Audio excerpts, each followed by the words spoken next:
On June 6, 2023, a framework agreement was announced between the PGA Tour and Saudi Arabia's Public Investment Fund. I was on the air that day, and one of the first people I thought of was Jerry Foltz. Jerry spent over 20 years at Golf Channel before becoming one of the first announcers hired by LIV for their broadcasts. That means he's seen both sides of what was a contentious and, until June 6th, litigious divide. We don't know what's coming next in men's professional golf, but we know something is coming. And that's just one topic I bring up to Jerry Foltz on Media Credentials. I demand satisfaction.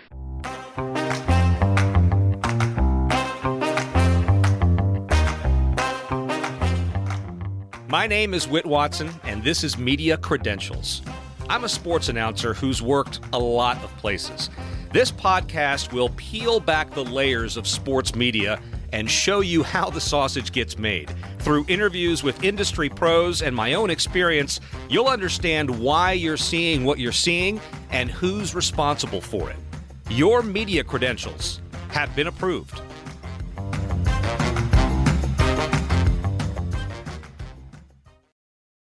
This episode is a bit delayed. I recorded this with Jerry on January 16th of this year, right before I traveled for work. I brought the microphone with plans to record and publish while on the road, and you know what they say about best laid plans.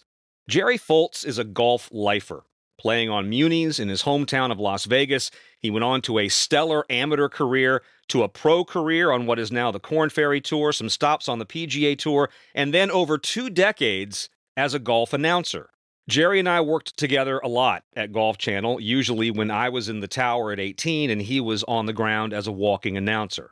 I thought he was direct, I thought he was funny, and very observant. He's got an encyclopedic memory, especially for names, which I envy because I suck at it.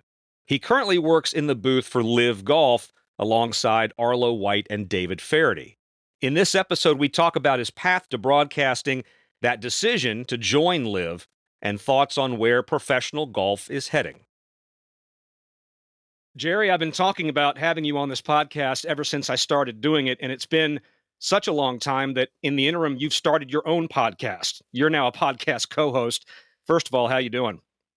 I'm doing well, and it's great to hear your voice. I miss the many years I got to hear it in my ear while I was walking the course or in my home while I was watching TV, and I always felt like we were pretty good friends, and it's weird how this industry takes people in different directions. Yeah, we're going to get to that. There's a few topics that jibe with that. Seriously, however, starting with the podcast that you're doing for LIV, how has that been? That's been fun. I literally, I hate to say this being in the podcast game now, but I maybe have listened to 4 or 5 podcasts. I mean, for the longest time until last year was only one. And that was when No Laying Up had Club Pro Guy on way back before either of them were anything. And I thought it was the funniest damn thing I ever heard. So I'm new to the game. It was the brainchild of one of my bosses who would sit around our meetings, and Sue Ann Hang and I just get along like long lost brother and sister and give each other endless shit. So they thought, well, let's just see if that transcends to podcasting, and in the process, got the full arm of LIV behind it to help create content, LIV-centric content, since it seems like the tide is changing from a public viewpoint, and it's been very well received so far. The best part is after the first couple, we're like, all right, we got a lot of chiefs in this, we got a lot of cooks in the kitchen here. Let's just have fun with it. Let's quit scripting this. And just have fun. And the last couple have just been literally a hoot to do.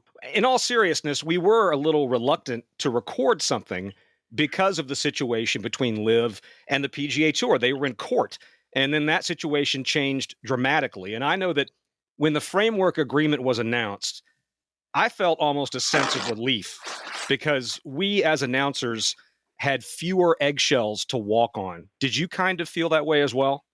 Oh, it was like I could be friends with my friends again. From my standpoint, I mean, to be quite honest, there was a push against LIV from the establishment. I being now part of LIV and everybody else being part of that establishment. And I was ready for some of it, but I was kind of amazed. You and I kept in touch, and that was cool. I was kind of amazed at some of those people who I thought were friends who were afraid to even text me from their personal phones. Yeah. And that changed instantly once that shocking, what was it, June 6th June announcement 6th. came out. Yeah. We got, we got, I don't know, decriminalized, if you will, LIV did. Yeah, and it happened so quickly. Once the commissioner and Yasser Al-Rumayyan sat down together in the same studio on CNBC, I wouldn't say it was instant, but that changed the entire conversation. It changed the whole game, didn't it?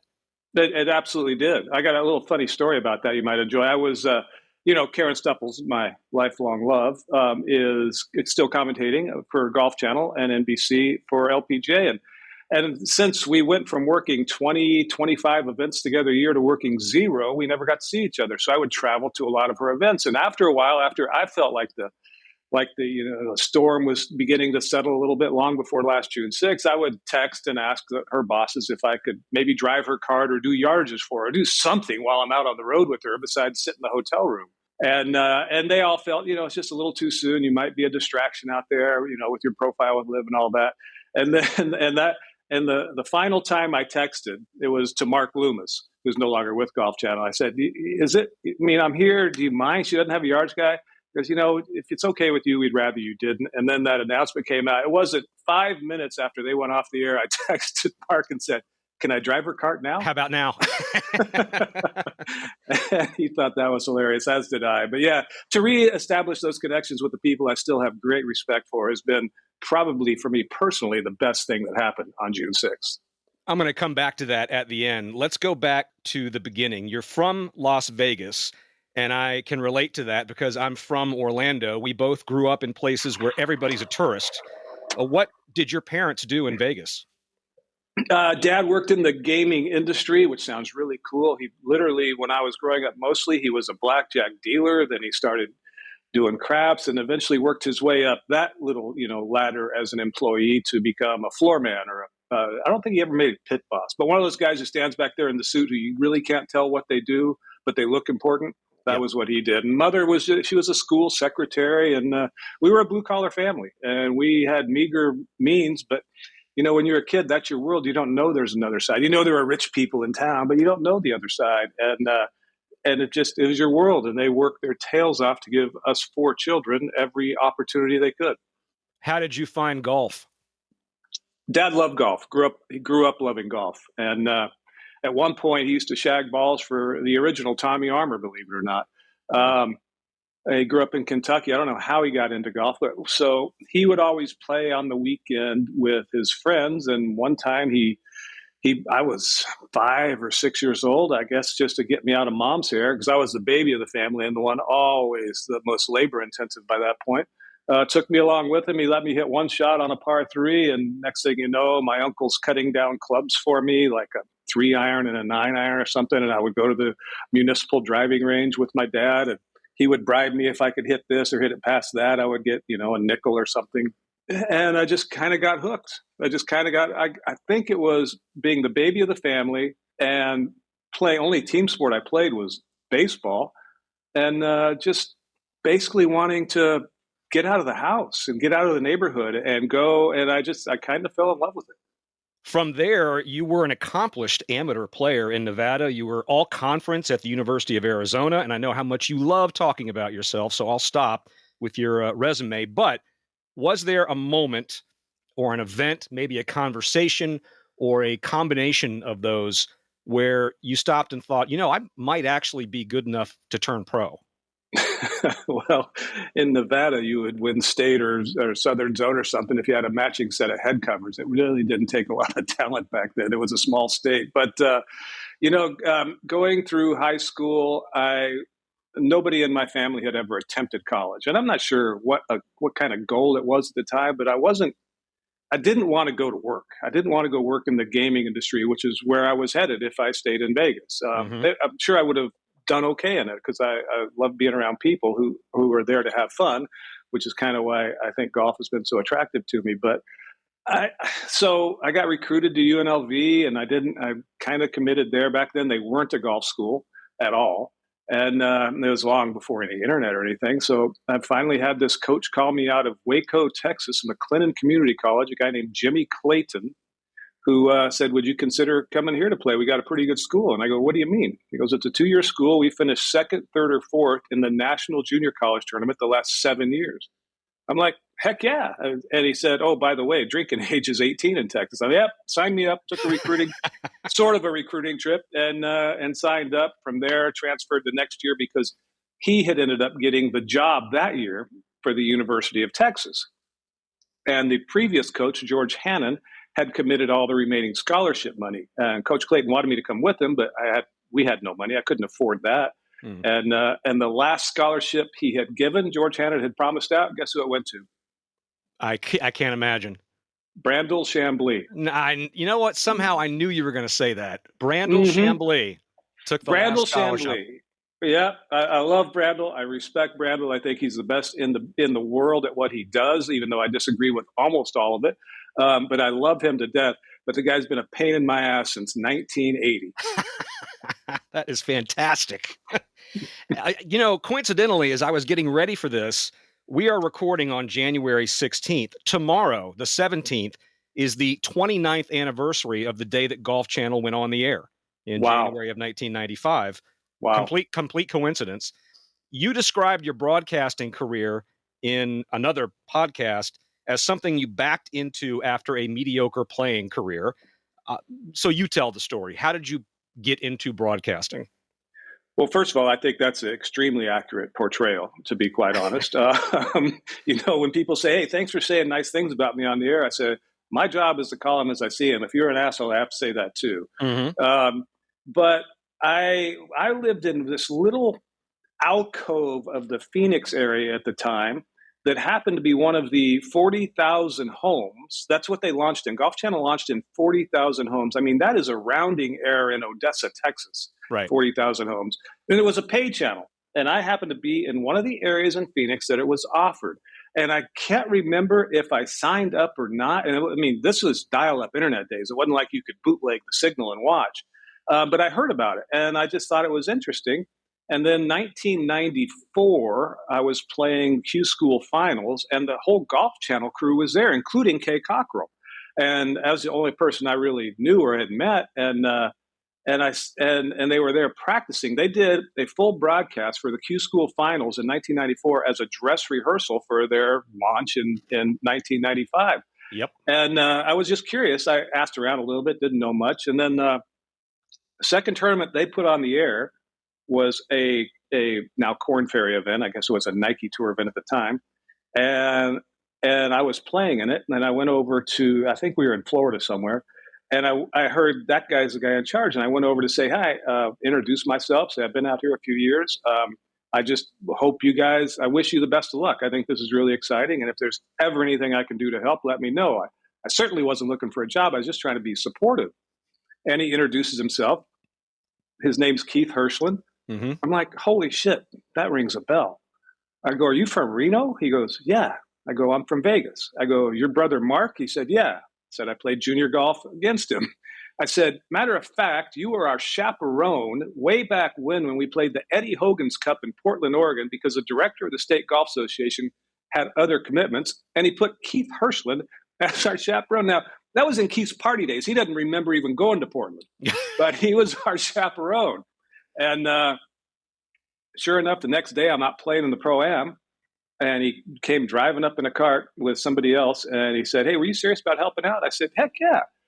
He said, well, you tee off early tomorrow. We're on after your tee time. When you're done, would you mind coming to our compound? We're going to put you to work. I said, absolutely. I'll do anything you want. So I played, went over to the compound, and he sat me in this semi-truck, this semi-trailer, between this really big guy and a not-so-big guy. And he said, all right, you're going to look at these little, the little tube monitors they had. There was a wall of monitors that were maybe 6 inches, and they're all black and white. And he said, whenever that big guy points at a screen, you tell him who the player is, because they didn't have any spotting and scoring system worked out. And I'm like, oh, that's easy. And I did that. And it was between Carl Schlicksbeer and Peter Esposito that very first day. I knew it. Mm-hmm. I knew it. Spo has been on the podcast. Keith has been on the podcast. Mike Whalen has been on the podcast, speaking of the early days of Golf Channel.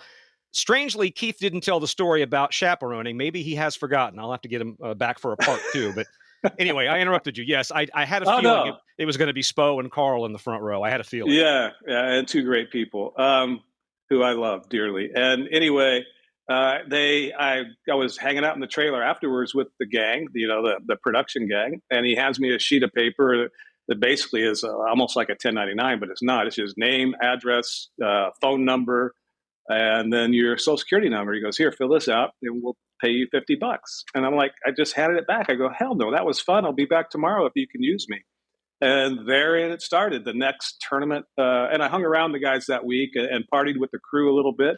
And the next week they were out that I was playing, they came around and asked if I wanted to do a little guest on course stint. And I said, absolutely. And I walked around with Gary Smythe. I had a headset on. I didn't have a microphone, and I made fun of his accent. And they liked it. And 3 months later, they had an opening in the slot for one of the events. They gave me a whole pack and made me an announcer. And sorry about the dog. That's all right. That happens all the time. Just got here. Yeah. And made me an announcer, gave me a free hotel room, $2,000, and said, go commentate. And I said, hell yeah, I'm in. And that's where it began. One thing that's kind of developed as I've been doing this podcast and talking to people in sports media, there's kind of a mantra, Jerry, that I always had when I was coming up, and I hear these stories over and over again. And that mantra is always say yes. Yeah. Always say yes, and then go figure out how to do it. And that story to me is a perfect example of that. Well, the very first call I made, that was in Wichita. And it was Mike Ritz and Doug Toole as our booth host and analyst. And I was on course. I don't remember who else was on course. And so I was playing as well. So I got done playing. I went out to join the broadcast, put the gear on. They showed me how to use it. And I go out to call my very first shot. And I remember like it was yesterday. Rocky Walcher was playing with Danny Ellis. And they came to me live. And then Jerry Foltz joining us on the course. And here's the second shot of Rocky Walcher at 15, a reachable par 5. And I said, he would absolutely love to hit the shot Danny Ellis just hit, because Danny just staked it to 3 feet with a 3-wood. And I hear in my ear, no, don't you ever fucking do that to me again. That. And I just shots on tape. They didn't tell you about shots on tape. It was a live shot, but it was I didn't know what I had done wrong. I didn't say another word for like 3 holes, and finally Herschel gets in my ear. He goes, "Are you ever going to talk?" I go, well, I don't know what I did wrong. He goes, don't ever tell the fan about a shot they might not see. Because if you say that, now I have to show it. Now he has to go show it. Right. Lesson learned. I've never done it since. And there are only a few hard, fast rules in the on-course game. And I think maybe because that was one of the first times Keith took on a brand new person who was completely green, I think that helped establish the rules that Keith then told every single future on-course commentator, because basically all the mistakes I made. And you always say yes. I had no idea what I was doing. I had a blast doing it. To this day, I still have a blast doing it. And to this day, I honestly have no idea what I'm doing. He talked about his rules, because he and I talked about it. He's been a producer when I've been in the 18th Tower, and he's been producing tournaments, and we talked about some of his rules. And for those who've not listened to that podcast, go back and listen to it. He was actually nice enough to come back and do a part 2, because I recorded the interview with him, Jerry, like 2 days before June 6th. So we had to go back and start over. You couldn't not address it. So we had to go back and start the whole thing over again. But anyway, aside from Keith, we'll get back to him in a second. Who did you lean on in terms of learning the job? Like, what other announcers helped you out? Well, I mean, obviously I was a golfer, so I watched all the golf that was on TV and had some people who you have your favorites, and it's completely subjective, and you have those who you wonder how they got a job, but none of them really left an impression until one time I was playing in we call it, Collar Corbett Day. It was a pro-am, but it was one of those tournaments where you get paid a little money to show up on Monday, and there's a little bit of a purse. And Ken Venturi, it was a ton of pros from mostly the PGA Tour, the affordable pros, and a few of us Nike pros. And Ken Venturi was kind of the host. It was supposed to be Johnny Miller. He couldn't make it. Ken Venturi was a late fill-in to be the guest of honor. And he spoke at the breakfast, and then we went out and played. And before the breakfast, I caught up to him, introduced myself, and said, "Hey, my name's Jerry Foltz, and kind of getting some interest in maybe doing some commentary with Golf Channel." I go, "I would love any advice you could give me." He goes, "Yeah, whatever, kid, sure." And And so I go out, I was about 29, 30, maybe early 30s. And I go out and I play in the tournament and get done. And then everybody's showering up in the locker room, packing their golf bags and getting ready to catch their flights to wherever they're going to play that week. And Venturi finds me and he said, Jerry. And I'm like, well, holy Christ. He remembered my name from that little brief interlude. He said, were you serious about what you said? I said, absolutely. Any advice you could give me would be so welcome. And he said, all right, shave this and cut that. I had a mullet back before they came back in style, and a goatee. And he said, shave this and cut that. He goes, always remember you're doing TV. It's a visual medium. Don't tell people what they can see. Tell them what they're not seeing. He said, and call it as you see it, and always, always respect the game. And to this day, other than the advice from my late mother, who said, always be yourself, because the moment you're not, everyone will know, is the only advice I've listened to. Most, but not all, of your experience over the years at Golf Channel came with the LPGA Tour. And yet another podcast guest that I had was Ron Syrak, who I know you know very well and has been a huge advocate for the women's game for years. And I would imagine in covering women's golf, you had to have witnessed enormous changes in how the game was received, how the athletes have become more well-known, have more opportunities. I mean, you had a front row seat to what was a truly evocative part of golf for a long time. Well, you know, when Jack Graham, who's no longer with Golf Channel, but the old legendary ABC producer who was our boss at Golf Channel for the longest time, came to me over a beer one night when we were in Verona, New York, covering a PGA Tour event there, he said, you know, I got this idea and I want to see what you think. And he told me, he goes, I'm going to make you, I was doing play-by-play for the Korn Ferry, and I was kind of like the third or fourth play-by-play guy at the time. And a little bit of on-course commentary. He goes, I'm thinking I'm going to make you the lead on course for LPGA. And we talked and talked and talked. And, you know, I was totally invested in the now Korn Ferry Tour. Because it never really got, in my opinion, at that time, it never really got the due it deserved. And he said, what do you think? I said, like you said earlier, I said, you didn't ask me if I want to do it. You told me I was going to be doing it. And my answer is yes. I'm not happy about it, but yes. I went out and did my first events, and it was in City of Industry. Sandra Gall beat G.A. Shin on the final hole, or maybe it was a one-hole playoff, can't remember. And I called him back that night, late Sunday night. I called Jack back and I said, by the way, LPGA is going in my next contract. You're never taking me off this. Never, ever taking me off this. Now, they ultimately didn't put it in my contract for, I don't know, whatever reasons corporately they had, but he understood that. I was such a huge believer in the product, in the athletes, and it just so happens that my tenure started the very same time Mike Wan's tenure started as commissioner, and we know what he could do, and we know what a dynamic leader he is, and how he was able to take the LPGA to previously unforeseen heights. I think, honestly, I think it's still light years behind where it should be. I think women's sports in general is light years behind where it should be. But it's nice to see that it has grown quite a bit, and they're starting to, although they've been starting to forever, starting to get that level of, more importantly than anything, that level of respect they deserve. Maybe they'll never play for equal purses. Maybe they'll never play in front of equal audiences. I don't know. I don't know why that is, but that seems to be the case in our society in America, or worldwide even. But there are markets where they are number one. You go to Japan, and an LPGA event in Japan is like a zoo, or Korea, where it dominates. Yeah, they're rock stars. Right.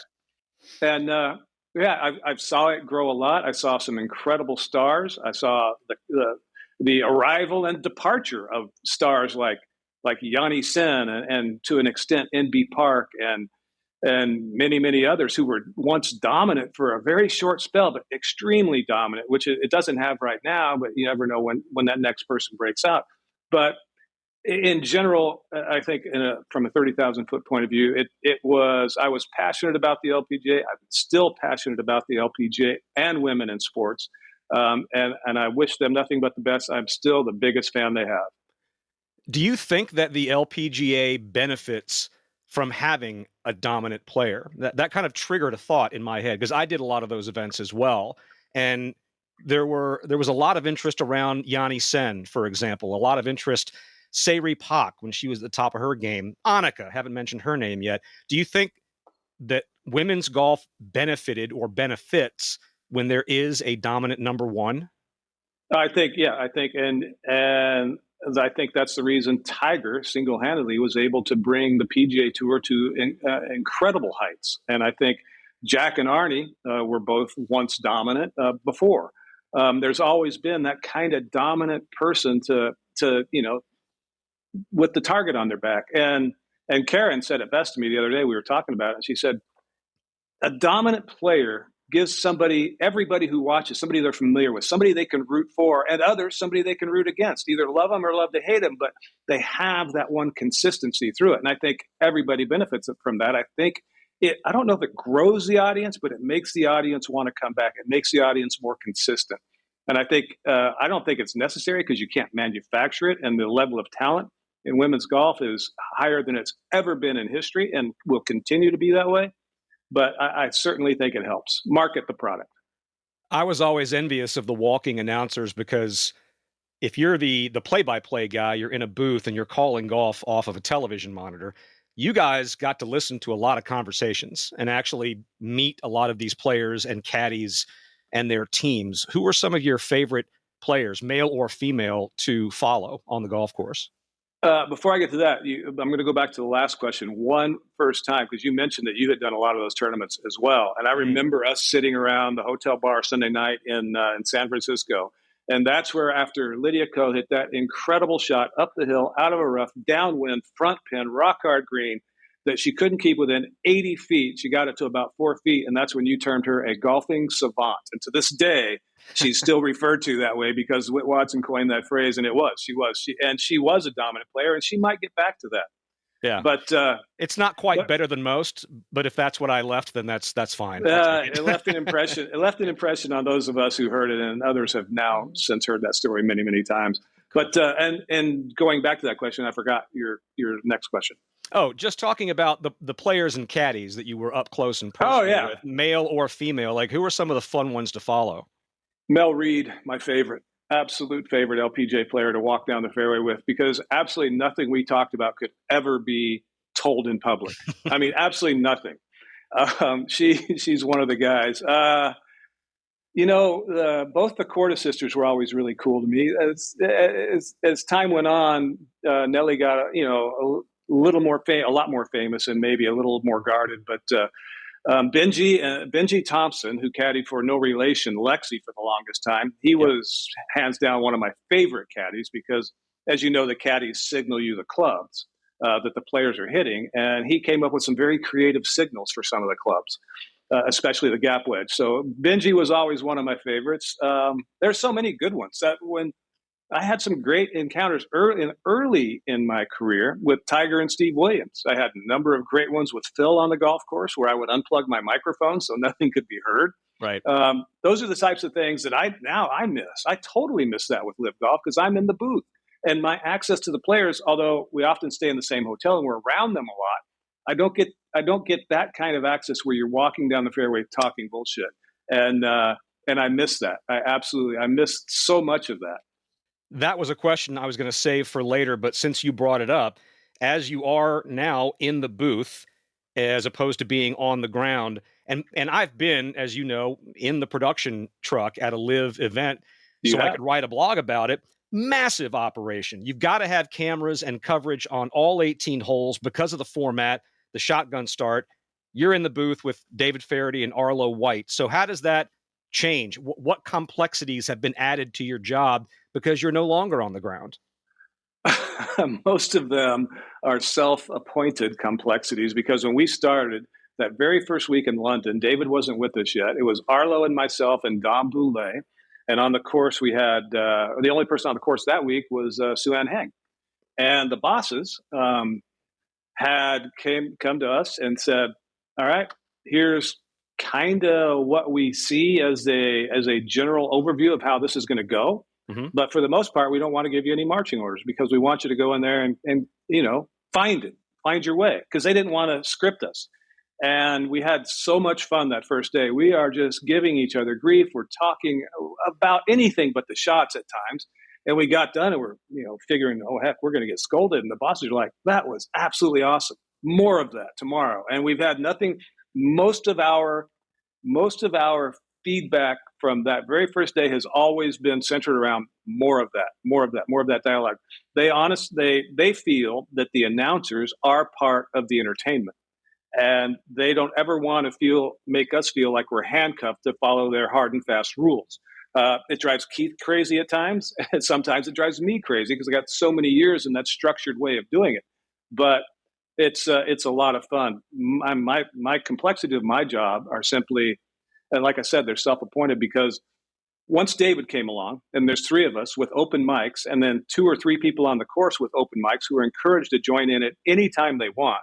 I kind of tend to manage the overview of the commentary. I'll talk when I feel like it needs to be. Somebody needs to talk, and I'll lay out when the other guys are on a roll. And always kind of tapping, pointing to Dave, tapping to Arlo, or what have you, to try and keep an overall flow of the show. And then the bosses really, really appreciate that. It was never meant to be that way, but I'm sitting between the two. I don't know. Maybe I'm too self-important in thinking I know what's best, but it feels like the right thing to do, and I haven't had any bad feedback from it. So that's kind of been the biggest complexity of my job. But we also have some really brilliant people in our ears, and Keith Herschel, number one, James Watson, Will Steger will text us or get in our ears every once in a while, and they're the ones who kind of created this technological show that you see that is so different than any other broadcast, and the pace of it as well. So without commercials, and we really don't have commercials, even though if you're watching on the CW network on the weekend, you'll see commercials. We're also providing the international feed and the commercial-free feed to the LIV Golf Plus viewers. So we never have a time, as you know, during commercials, that's the exchange of information between announcers and producers. We don't have that. So it's all done on the fly for 5.5 hours, the occasional text if you happen to read it, but that's it. So it's we make it up as we go along every day, and we have a blast doing it. And now it's really tough for me to watch regular golf, and that's not LIV Golf, because our pace and our energy is so much different. When Keith came on the podcast, he said that one of the motivations for taking the phone call was the chance to build something from scratch. He was at Golf Channel almost from day one, and he told me, I felt like I had one more startup left in me. What was your motivation? Why say yes in this case? Well, a chance to get back together with Keith, who's still to this day and always will be my best friend. I was best man at his wedding to Sarah Herschel. But there were a lot of factors went into it. Number one, the job. The job itself was a cool job. It paid better. I'm not on John Rahm's signing bonus by any stretch of the imagination. It paid better, not a ton better, but it paid better. And I was kind of at that point in my career with Golf Channel where I thought, how many more contracts do I have before we have that uncomfortable conversation? You don't want, a 60-year-old male out there walking the fairway with 17 to 25-year-old superstar females. It just, at some point, that might look a little awkward if it didn't already.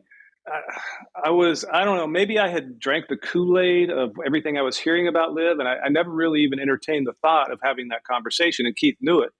And then finally one night, after a few beers, I'm sitting there and I'm talking to Karen. I'm like, do you think I should call Keith? She said, you'd be crazy if you didn't at least explore it. So I called Keith, and he said, are you seriously interested? I said, I'd like to hear what it's about. And he was excited because, he got his friend back, and he also got somebody who he knew what they were going to bring to the table.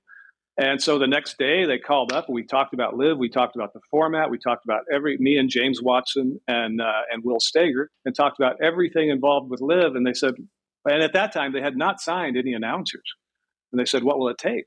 And I said, well, here's where I am. Here's what I make. If you can, and it was only going to be a 3-year deal. If you can get to this level of my income, basically, of what I make from Golf Channel, NBC, then I don't see how I can say no. They called back the next day. They had a conference call with Greg Norman. Greg's always been great to me. They said, oh, he's a huge fan. He loves your work, blah, blah, blah, blah, blah. And he said yes. I go, what do you mean yes? I thought we were negotiating. He goes, no. He said yes. I'm like, oh, okay. And that's the night I called my son, who's the only real feedback opinion that matters to me, quite honestly. And And I said, hey, what do you know about LIV? And he was pretty excited about the prospect of what LIV was going to be and could potentially become. And, that generation views things a whole lot differently than you and I do. And I was relieved to hear that he wasn't like anti-LIV because of PIF's investment. Mm. And I said, what do you think if your dad was involved with it? He goes, are you shitting me? Are you going to go work for them? He goes, that's awesome. I go, I'm a little timid about saying yes. He goes, Dad, and this sealed the deal. He said, Dad, you don't have that many years left, the brutal honesty of a child. You don't have that many years left. You don't want to spend them regretting not having the balls to take a chance for once in your life. And I'm like, okay, done deal. Called him the next day and said, I'm in. And that was it. Out of the mouths of babes, right?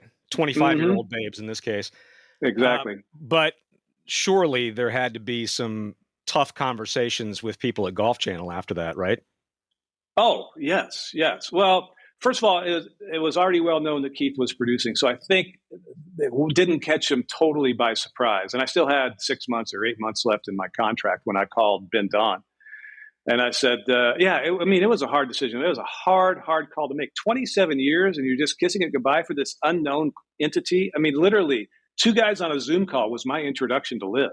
And who knew if it even happened in London at that point, or who knew if it'd go away after 1 week, where, based on the structure, it could have gone away at any point until we all obviously got a lot more comfort with the long-term viability of it and prospects of it. At that time, you didn't know. So you're kissing 27 years of a really solid job away around people who you love and admire and respect and who have always, or for the most part, had your back through your whole career. And you're joining this. I mean, I got on a plane to fly to London from Raleigh, North Carolina, where I was supposed to be working the U.S. Women's Open that week. But obviously things changed and I wasn't allowed on the show, and that's understandable. And I'm flying to London and I don't know a soul other than Keith. And it was really strange and eerie. But yeah, when I had that call with Ben, I said, hey, here's the deal. They want me and I want to do it. And I hope you understand. He goes, yeah. And I told him why. And he didn't really agree, which was kind of him, with some of my rationale for where I was at Golf Channel, where I might be headed, which was flattering.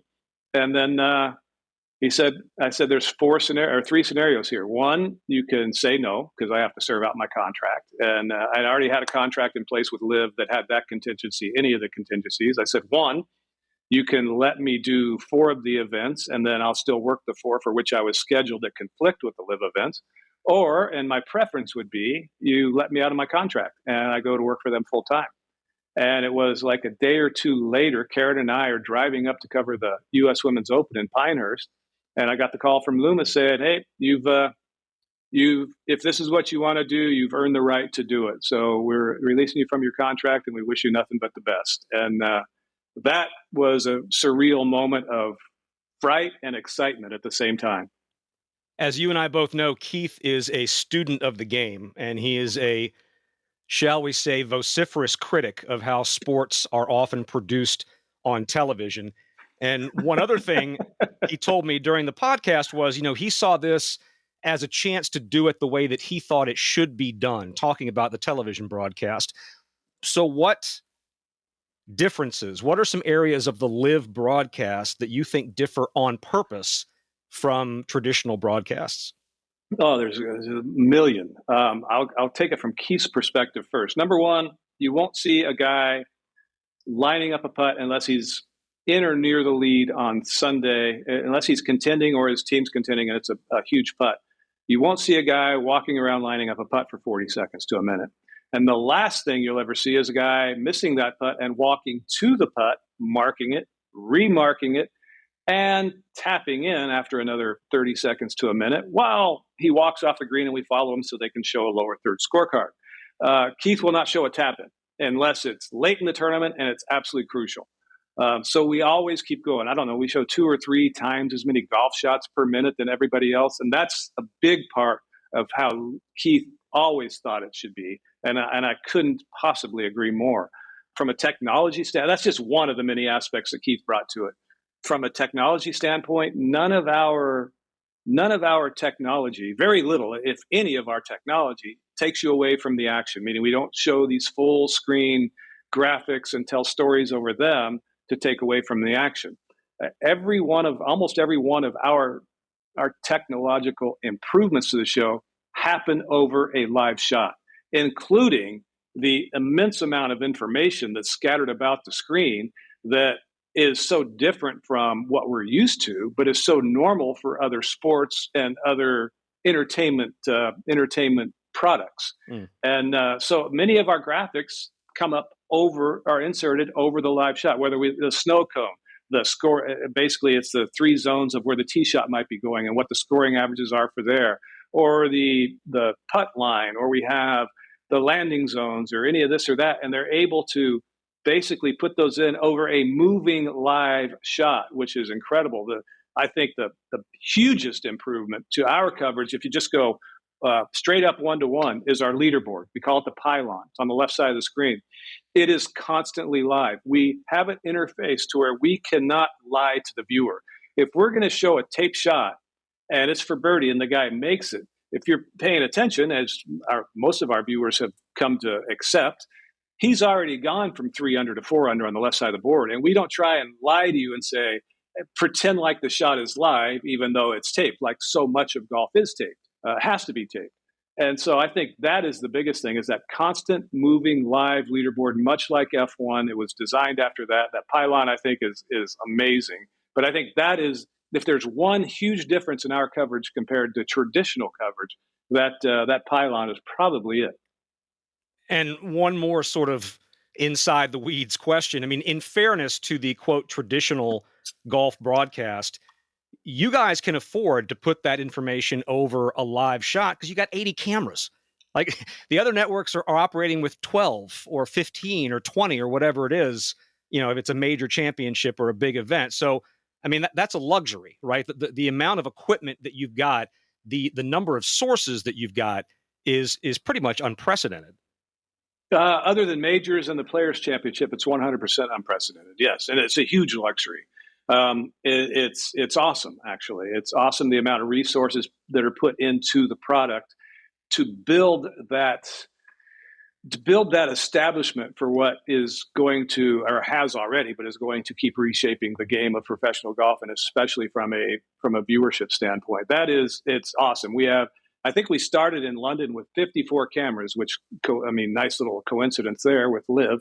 And I think we're up to over 60 or more now, including the drones, where we do follow live action with a drone. I think we were the first to do that in golf. I'm not positive. But yeah, it's a huge bonus. I did so many tournaments with 12 cameras. And matter of fact, when budgets were really tight, I think we did them with as few as 8. Mm-hmm. And so you couldn't go chase somebody who was hot on Saturday or Sunday on the other side. You have to at least put 2 cameras out there, so you get somebody covering the player and somebody following the shot. And then you basically can cover 3 holes of golf. So that's why you see the same group play, especially Thursday and Friday. You see the same group playing every single shot. And occasionally you'll see a tape shot from another part of the course. We don't have that constraint, and that does make a huge difference. You're absolutely right. Coming back to the framework agreement and the current situation, as I had mentioned, I had recorded a podcast with Keith about 2 days before June 6th. I asked him to come back on for a part 2, and he said he had no idea that announcement was coming. How about you? I was at my local grocery store, my favorite place to go, because I do have a lot of time off now. The little Winn-Dixie I say down the road. It's 25 minutes away because we live out in the weeds. And I got in my truck to drive home. I had my phone on the console, and it basically levitated. It just levitated off the console. It blew the hell up. And at first, when I read, was from a guy whose podcast I did. And I'm like, all right, this is a joke, but I don't know this guy well enough to joke with me. What the hell's going on? And then the next one, and then the next one. I'm like, there's something to this. They might not be joking. And so, no, I didn't have any clue. Nobody had any clue. And it had to be that way. And that's unfortunate, but it had to be that way. Otherwise, it would have leaked. And I don't think, if it leaked, the PGA Tour, Jay Monahan, would have been able to sign the deal. And in his view, and everybody around him, their views, it was completely necessary given their current financial predicament and expenditure. it was absolutely necessary. So it was unfortunate that a lot of people didn't know ahead of time. It was completely necessary. If indeed this deal does happen, I think it will be the greatest thing ever for men's professional golf long term, but it's still a long ways from that, from all the information I have, which at this point is still the same as it was then, zero. Which is zero, right? Anybody who says they know is lying. And my June 6th story was kind of similar. I was in Stamford, actually, to be hosting Golf Central that night, like the regular 6 p.m. Tuesday Right. Golf Central, and had gone down to the gym to work out at 10 o'clock in the morning and came back to 12 messages saying, "How fast can you get here?" Yeah. we're going on the air. We're going on the air in 30 minutes. How fast can you be here? And we spent, I don't know, 7 hours on the air that day. So I watched every minute of it. I came straight home, unpacked the groceries, was texting and calling while I have you guys blasted on the TV. It was me and Savaricus and Brandel and anybody they could find on satellite. We just sat there for 7 hours and rotated talent. So now that, and there have been further developments, obviously, there's been a lot that's happened since June 6th, and this thing is going. It's going somewhere. We don't know where it's going, but it's going. How has the tone and the conversation, you touched on this earlier, you said that people that you had never heard from or people that you thought had dropped you as a friend suddenly came back. How have things changed for you since all of this has happened? Well, I got from a really close friend who was dead set against LIV and what it stood for, mostly from a funding standpoint because of that person's personal life choices. I got an apology call from that person. I got another apology call I'll give you the names in private sometime. I'll get another apology call from somebody who I called to see if they were interested in working as part of our production crew, and basically just teed off on me, and as somebody I considered a friend. And that was before we even started the first week. When it was announced I got the job, it was the week before we were on the air in London, and it was like going to your own funeral. So many people texted, emailed, called, and said, "Congratulations, you deserve this. Awesome." Blah blah blah blah blah blah blah. And then so many of those same people, the night of the first day of our coverage, I couldn't resist checking out what was happening online, and I was the worst human being on the face of the earth, the biggest sellout in history. So that hurt, and it hurt quite a bit for a little short time. I didn't sleep much those first couple of nights in London. In time, you learn to kind of look at why they're saying the things they're saying and why I did what I did, and come to complete peace with it. I did plenty of research before I took the job, and I don't know if it was justifying. But eventually it became, this is crazy not to. Now there's so many of those people who wish they had the chance or had taken the chance when offered to do it, because of where things have headed since and where they appear to be heading now. It doesn't look like, and I have every reason to believe, LIV will be in its form or a version of its current form forever, for absolutely forever, at least for my lifetime. And I honestly feel that when my epitaph is written, that I will be looked at a whole lot differently. Not that it matters to me at all, I'll be dead. But then that first night in London and the way people were talking about me. So yeah, I feel like I made a tough choice, a very wise choice, and one that I'm grateful I made, because I enjoy what I'm doing so ridiculously much, and I'm so happy to be on this side of things. And I still have a lot of friends on the other side, and a lot of them are worried still. I don't think anybody needs to be totally worried, but I hate to quote Phil for something like this, because this is the kind of quote people run with, but I feel like I'm on the winning side. I was trying to find a parallel in other sports to what is happening in golf. Stay with me, okay? This is going to go around the bend, but this is what I found when I was doing some homework. You know that the NFL had the problem with the AFL, they merged. The NBA challenged by the ABA, they merged. In the mid-90s, there was a split in open wheel IndyCar racing. And where instead of one series that had all the big events, you had two series, one of which had the Indy 500 and the other one didn't. And for the next decade plus, they competed for talent. They competed for drivers. They competed for sponsorship dollars, for television viewers. And the product was diluted because the best of the best were not playing on the same field. And they finally reconciled. We're talking about CART Championship Auto Racing Teams and the Indy Racing League, IRL. They reconciled in 2008, Jerry, and nobody cared. In Right. viewer surveys, NASCAR is twice as popular as open wheel racing. And by the way, in those same surveys, golf is behind IndyCar in terms of popularity. So, long-winded question, if and when the Tour and LIV and the PIF come to some kind of agreement to mutually exist, is it fair to say that move will save men's professional golf? I tend to think no. I don't think the analogy is as accurate as others, because open wheel racing, Indianapolis 500, had one Super Bowl per year. They had one race. I grew up waiting for Memorial Day weekend to watch Indy. Right. And then one year I'm watching and I'm hearing stories of this guy who has never raced on pavement before, who's driving an Indy car at 210 miles per hour around the track. And I'm like, all these guys I didn't know, never heard of, couldn't root for, had no attachment to as a fan. But I was only a fan 1 week a year. I don't know if there were any other races on TV when I was a kid, but other than that. So you lose the audience for the only event that truly matters from a viewership standpoint. And by the time they reconcile, it took way too long. I would still watch a little bit of Indy 500, but not with the same enthusiasm I did earlier. In golf, we have 4 Indy 500s. We have 4 majors. And I don't think for the life of me that the majors are going to let their fields get watered down with only PGA Tour players, like the PGA Tour has, like the Players has, which had the best field in all of golf until last year. I just don't see how they would leverage their legacy out of some show of good faith or trading favors with the PGA Tour. I don't see how any of the 4 of them can afford to do that, given their current leaderships, and one of them's changing at the RNA. Martin Slumber's retiring at the end of the year or soon. Right. But I don't see that those 4 majors can do that. So we have 4 times a year where the ratings are the highest and all the great players play, as opposed to 1 time a year where none of the great racers were racing. So I think that, but I equate it a little bit more. I think it was called the IPL. It happened to cricket, not a big sport in America, but a huge sport in many other parts of the world.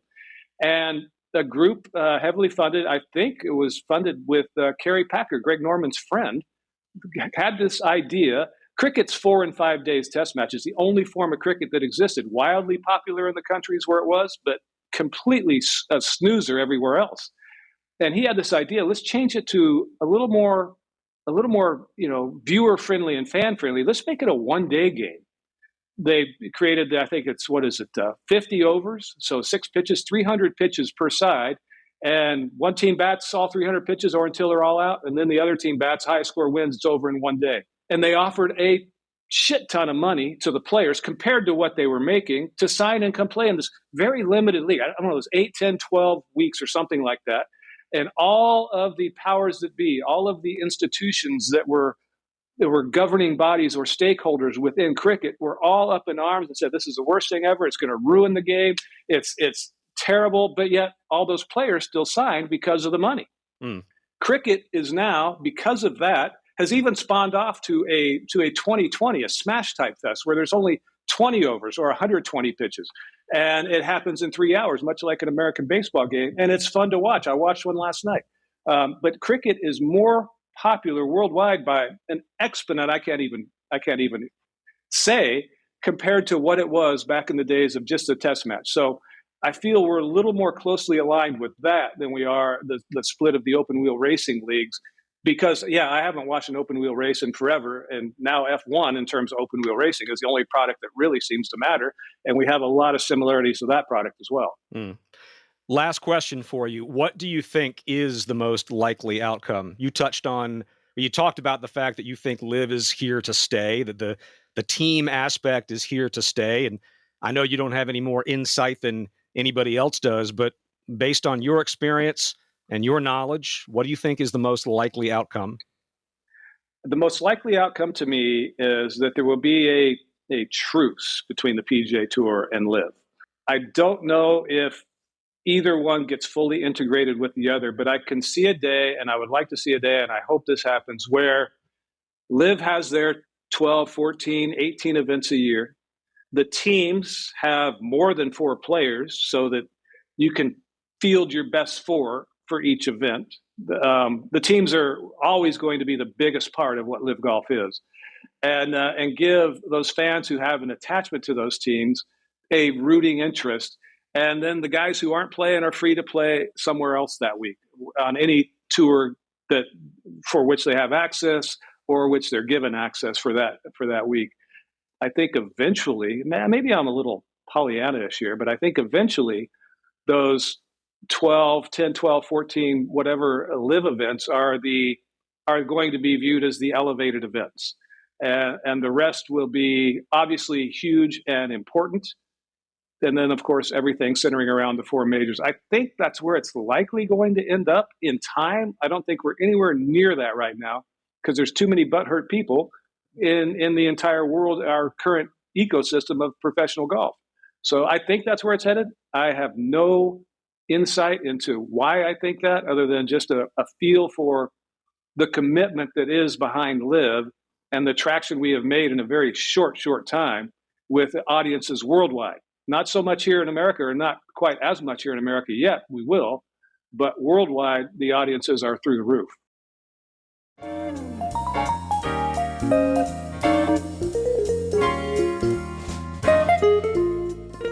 In just a few seconds, we'll have some closing thoughts on this episode, so stay tuned. If you're enjoying it so far, please consider subscribing or sharing and leave a review. Let me know what you'd like to hear in the future on Media Credentials.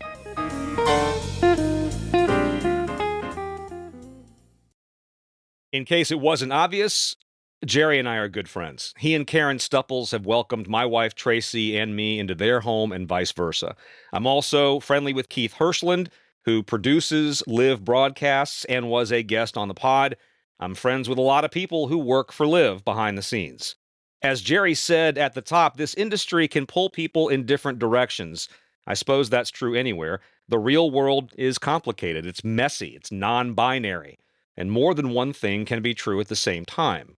I chose not to pursue the topic of LIV's funding because that's not what my podcast is about. My podcast is about sports media. That said, I understand and acknowledge the reality. And frankly, I'm also happy that my friend Jerry has found a way to keep doing what he loves to do.